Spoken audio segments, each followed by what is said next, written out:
Seguimos con el arte figurativo, hoy con la última parte. Ya habíamos visto las naturalezas muertas, de Caravaggio a Warhol, y hoy nos vamos con los retratos. Los primeros retratos se hicieron en Egipto, en el Fayum, y se hacían como la lápida, lo que nosotros conocemos hoy en día como la lápida. Entonces, se hacía el retrato en tabla, a la encáustica, se hacía el retrato, y el retrato se ponía en la parte correspondiente a la cara, en la momia, cuando se momificaba a los muertos. Este es del año 70. Entonces, si vemos, esta es la urna, a la izquierda, se embarcaban con todos los dioses y se ponía el retrato en la cara. Como vemos, pues era prácticamente un molde y de ahí el retrato. No tenía mucho como de carácter psicológico, es más bien como solo la representación física, pero este es el nacimiento del retrato en la pintura en Egipto. Si vemos entonces un tipo lápida, no había que escribir mucho, era una sociedad que moría muy joven y pues se tenía en cuenta también a los niños y a las jovencitas, como vemos a la derecha, los jovencitos. La educación, después tenemos en Francia esta otra primera referencia de Juan el Bueno. No se conoce su autor, está en el Museo del Louvre y es considerado el primer temple, porque el otro era fresco, o sea, está en la pared. Este ya es un cuadro en tabla de 60 por 40. Siguen los retratos en el gótico entre lo religioso y ya lo más mundano, que es un retrato. Entonces, esto es San Luis coronando al rey de Nápoles. Es temple, es también en madera, vemos los ángeles, entonces se empieza a unir la iglesia y el Estado y dura unido por muchísimo tiempo en Occidente. Subiendo ya para el siglo XV, como es Flandes, y ya sabemos que son expertos en los detalles, tenemos esta pequeña tabla de 40 por 31, se llama El hombre del clavel, y hay que deleitarse con el grado de detalle, más la parte psicológica, emocional ya del personaje. Entonces, hay una gran diferencia entre los retratos egipcios, los principios solamente con el perfil. Para encontrar esto se llama de 3/4. Muy, entre comillas, importante mostrar las manos y las joyas, porque eso, más la calidad de la vestimenta, nos dejaba claro cuál era la posición socioeconómica del personaje. Este simplemente se conoce como el hombre del clavel rojo. Y miren ustedes el grado de detalle ya con el invento, el descubrimiento del óleo, y en ellos, especialmente en los Países Bajos, que fueron los que encontraron la técnica de la capa sobre la capa, cosa que no se podía hacer en el fresco. Pues miren ustedes qué grado de detalle en el sombrero, la mirada, como en la mirada se refleja por dónde entra la luz desde una ventana, y cada una de las señales particulares o arrugas del personaje. Es curioso el detalle de los anillos, o sea, sí se ha llevado en el dedo anular, pero se llevaban después de la segunda falange, porque el riesgo de que yo pierda un dedo por engarzarme en un anillo ha sido muy alto. Después la gente lo olvidó y lleva los anillos hasta el fondo. En esta época solamente desde la segunda falange. Acá tenemos entonces el primer esmalte de cobre. Es un autorretrato de Jean Fouquet. Ya estamos entonces en el siglo XV y hemos bajado a Francia. Vemos entonces que también usa el 3/4, que venía de los Países Bajos, de Flandes, y la expresión. Acá se pueden fijar muy bien cómo la mirada de cada ojo es diferente. Y eso es lo que hace de este retrato, aparte de ser el primer esmalte, algo muy llamativo. Si quieren pueden poner la mano en la pantalla tapando uno de los lados y pueden encontrar que son dos miradas completamente diferentes, dos expresiones diferentes. Y es apenas natural, porque si me estoy copiando en un espejo, mi mirada va distinta, porque tengo que estar mirando en el espejo y tengo que mirar el lienzo o el objeto en el que esté pintando. Esos son los retratos completamente individuales. Vinieron los retratos colectivos. Este fue el, entre comillas, negocio de los pintores, porque entonces era en una escena poder pintar a varios personajes. Botticelli lo hace con la oración de los magos y entonces convierte a los personajes en los prestantes de la época. Esta es una composición central por todo el centro de la Virgen y llama la atención que es el primer cambio que hay con la Virgen María con respecto al bizantino. El bizantino entonces dice que el rojo es la divinidad y el azul es la humanidad. Entonces la Virgen está investida de la divinidad y protegida por la humanidad. Y por el lado de la parte central, pues todos los personajes están en la parte superior. Tenemos entonces a Gaspar. Si le vemos entonces está con el dedito aquí, miren, diciendo yo encargué del cuadro. Cosme de Medici, que sobresalía por su bondad, entonces lo ponen como uno de los Reyes Magos, lo pone Botticelli como el adorador principal. Pedro I y Juan de Cosmo hacen las veces de los otros dos Reyes Magos.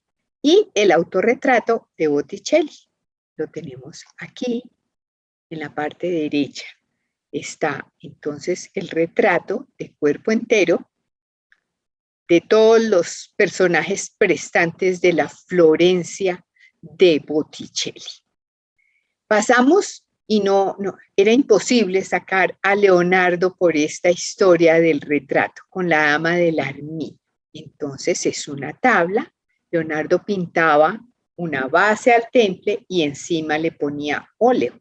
El temple es como la acuarela. Estas son las tres fases que tuvo la dama del Armiño. Primero no lo tenía él, pero Leonardo escribió diciendo que le hacía mucha falta para la expresión la mano y para completar la composición. Entonces le puso el primer Armiño bastante mal hecho, digamos, famélico, y ya finalmente lo deja con todo el estudio anatómico del animalito. Nos vemos, pues la diferencia está en que primero no lo había visto y no lo había estudiado, después de que lo estudia, tiene todo el estudio anatómico, ¿sí? Vemos todos los músculos del animalito. Ya ha sido objeto también de estudio como la mirada de Mona Lisa, la de la dama de Armiño. Una sonrisa también muy estilo Leonardo y el pelo. O sea, cómo se le alcanza a ver atrás el pelo. Importantísimo, entonces, el collar que fue regalado por su amante y fue la forma de relacionarlos. Y pasamos a los retratos ecuestres. Acá arriba acabo de ver una equivocación. No es de Rembrandt. Bueno, Giancarlo de Doria es el personaje retratado. por Rubens. Rubens también nació en los Países Bajos y tendré que corregir la diapositiva. Y Giancarlo de Doria era un buen caballero que se hizo retratar para la posteridad. Se estaban imponiendo entonces los retratos ecuestres para demostrar la habilidad al manejar los caballos. Acá tenemos la bondad de don Giancarlo y cómo también es considerado retrato el de los animales. Y sigue la historia del arte con los famosísimos retratos. Esta vez llegamos a España con Velázquez, a las Meninas. Las Meninas son otro retrato familiar. Margarita de Austria es la princesita que está adelante. Una de las enanas, que es Maribárbola, y Nicolásito es otro enanito, que eran los que divertían a la infanta. Velázquez, a la izquierda, que está pintando, parece ser a los reyes, que él no está pintando la escena está ahí, y él está dentro de la escena, pero está pintando otra cosa. Y atrás, en el espejo, se ven entonces Mariana de Austria y Felipe IV, los reyes de la actualidad, de la actualidad de las Meninas. Entonces, como el cuadro está, si lo vemos aquí en el fondo, ahora que se me hizo, podemos suponer que son ellos los que están aquí donde estamos cada uno de nosotros posando, que Velázquez los está mirando y es el cuadro que está haciendo. Todo este juego es el que hace de las Meninas una de las obras maestras de la historia de la pintura. Puro atrás, saliendo por la puerta o entrando, como queramos entenderlo, está don José Nieto. Don José Nieto era el mayordomo. Entonces, ese es el personaje que lo hace a uno como entrar o salir de la escena. Lo invita a uno a entrar o a salir de acuerdo a cómo uno lo quiera sentir. Vermeer también otro gran exponente de los Países Bajos y otro gran retratista, con La joven de la perla. Es un pequeñísimo lienzo que está en el Mauritius en La Haya también y es realmente impresionante lo que esta obra transmite.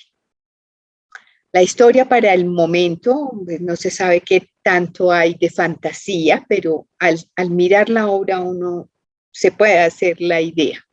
Ella era la empleada de servicio en la casa de Vermeer. Vermeer estaba casado y tenía, en este momento no recuerdo si 11 u 11 hijos, 9 u 11. Y esta mujer muy interesada en los colores, ella entró como ayudante de cocina. Le llamaba muchísimo la atención cuadrar muy bien las ensaladas en cuanto al equilibrio del color. Y eso le llamó muchísimo la atención a Vermeer. Y solamente a ella la dejaba entrar a hacer aseo a su taller. Y un día le dijo que sí posaba. Entonces tenemos el rostro de esta jovencita que en la boca de verdad nos transmite lo que era la relación con su patrón. Él hace el retrato y le parece que le falta algo para poder tener el equilibrio completo. Y va y busca un arete de su esposa y se lo pone. En la historia de la pintura finalmente aparece esta mujer maravillosa francesa.